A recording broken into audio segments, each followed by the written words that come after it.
Mga boss, gagawin nating pinaka-safe na country ang Pilipinas. Yan yung pinagmamayabang ni DILG Secretary John Vic Remulla. Lagi niya sinasabi mga boss na safe na ngayon ang Pilipinas kahit hindi sila gumagamit ng dahas kagaya ng nangyari ng nakaraang administrasyon na may mga war on drugs pa. Kaya marami yung mga nasaktan or mga naapektuhan ng ginawa ng mga kapulisan noon at nang dahil sa utos na rin ng Pangulo. Siyempre, mayroon din silang sariling version.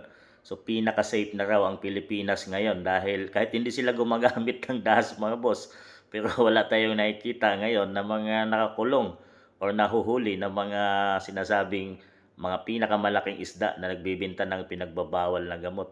So, ito, nung isang araw mga boss, meanwhile, hindi na M16 ang pang-ambush RPG na. Kita nyo yan mga boss, inambush yung mayor ng Maguindanao, Sheriff Agwak mga boss. Hindi na gumamit ng baril mga boss, talagang RPG na ang ginamit. Talagang high-tech na ito mga boss. Bakit sila nagkaroon ng ganyan? Kadalasan ang nagkakaroon ng ganyang gamit mga boss ay yung mga kapulisan, sundalo or sino pa ng ating mga sa ating bansang Pilipinas sa government natin. Kita nyo yan mga boss. Tinamaan yung sasakyan ng mayor pero hindi nasaktan mga boss dahil bullet proof yung sakayan na Land Cruiser niya mga boss. Kung hindi bulletproof, yari, sabog yun mga boss. Pero ang tibay ng gamit niyang sasakyan. Biruin mo mga boss, talagang tinambangan nila yung mayor. Gamit nila yung RPG, mortar mga boss. Kala mo, matindi pa sila sa gamit ng mga kapulisan natin, kasundaluhan.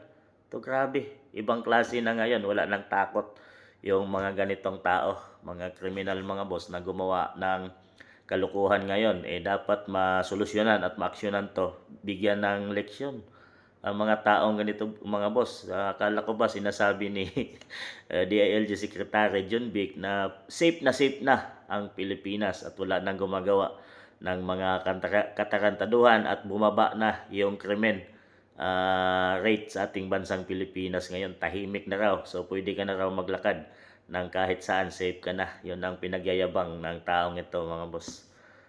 Biruin mo, isang tinambangan yung mayor gamit yung pinakamalakas na gamit ng ating mga army, kasundaluhan, kapulisan, RPG. Hindi na M16 mga boss na normal. M16 malakas pa nga yan, pero ito bomba na, bomba.